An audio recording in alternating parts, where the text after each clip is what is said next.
और इस वक्त आम आदमी पार्टी के संयोजक और दिल्ली के पूर्व मुख्यमंत्री अरविंद केजरीवाल एक प्रेस कॉन्फ्रेंस कर रहे हैं। आइए आपको सीधे लिए चलते हैं उसी प्रेस कॉन्फ्रेंस में। आपने केंद्र सरकार को दी थी और केंद्र सरकार में ये सारी जिम्मेदारी केंद्रीय गृह मंत्री अमित शाह जी के ऊपर जाती है। अमित शाह जी की जिम्मेदारी है दिल्ली को सुरक्षित रखने की। अमित शाह जी की जिम्मेदारी है दिल्ली में कानून व्यवस्था को बनाए रखने की। लेकिन आज मुझे बेहद अफसोस के साथ कहना पड़ रहा है कि अमित शाह जी पूरी तरह से पिछले 10 साल में दिल्ली की कानून व्यवस्था बनाने में फेल हो गए हैं और आज जो स्थिति है वो बहुत ही भयावह स्थिति पैदा हो गई है। लोग कह रहे हैं कि Delhi rape capital of the world है, कोई कह रहा है gangster capital of the world है, कोई कह रहा है सबसे खतरनाक कैपिटल है। ये सुन के अच्छा नहीं लगता। ये केवल बात दिल्ली की इमेज की नहीं है, ये बात लोगों की सुरक्षा से रिलेटेड है। आज सबसे ज्यादा 2 तबके के लोग डरे हुए हैं, महिलाएं और बिजनेसमैन। कल मैं नांगलोई गया।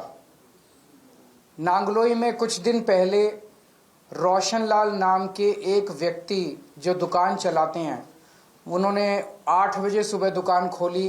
9:15 बजे उनके दुकान पे 2 मोटरसाइकिल पे सवार आए, उन्होंने गोलियां चलाई और वो भाग गए। कल मैं उनसे मिलने के लिए गया था बस, और भारतीय जनता पार्टी के कार्यकर्ताओं ने मुझे उनकी दुकान तक नहीं जाने दिया, रास्ते में रोक लिया। रास्ते से वापस आना पड़ा मुझे। रोशनलाल जी ने अपना बेटा भेजा मुझे, मैं गाड़ी में बैठे बैठे मैंने उनके बेटे से मुलाकात की। मेरे को रोकने से क्या होगा? मैं अमित शाह जी से कहना चाहता हूं, केजरीवाल को मत रोकिए, क्राइम को रोकिए, अपराध को रोकिए, वो आपकी जिम्मेदारी है। केजरीवाल को रोकना आपकी जिम्मेदारी नहीं है। अगर आज आप अपना काम ठीक से कर लेते तो आपको केजरीवाल को रोकने की जरूरत नहीं पड़ती, केजरीवाल को नांगलोई जाने की जरूरत नहीं पड़ती। क्या छुपाने की कोशिश की जा रही है?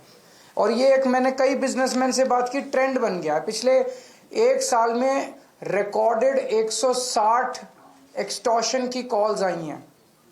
जिन लोगों ने, जब एक्सटॉर्शन की कॉल आती है किसी के पास, तो वो कहते हैं इतने इतने पैसे दे दे, नहीं तो तेरे फलाने फलाने को, घर के आदमी को मार देंगे, इसको किडनैप कर लेंगे, और अगर पुलिस को बताया तो देख लेना।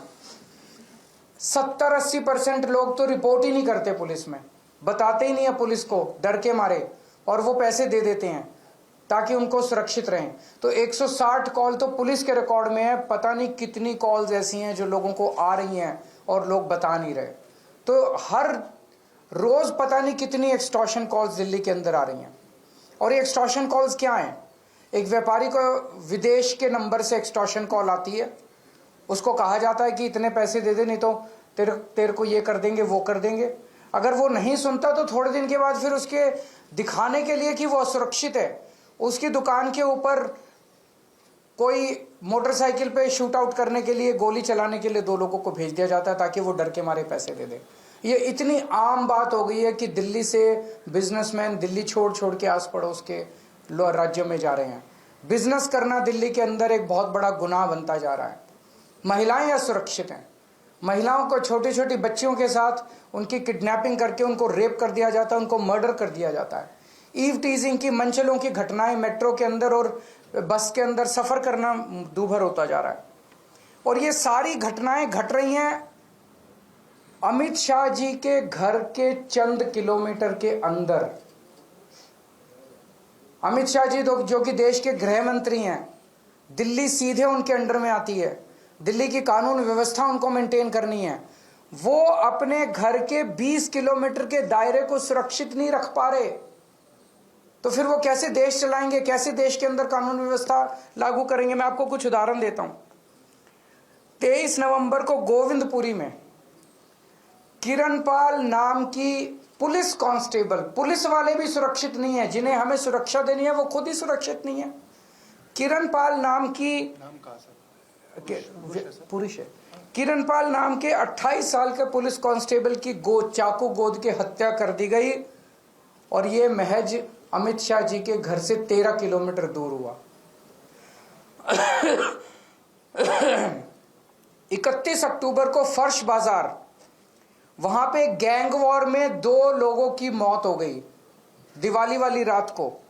और ये महज 14.5 किलोमीटर अमित शाह जी के घर से 14.5 किलोमीटर दूर हुआ। न्यूज नेशन अब व्हाट्सएप पर खबरों के ताजा अपडेट के लिए न्यूज नेशन के इस क्यूआर कोड को स्कैन करें।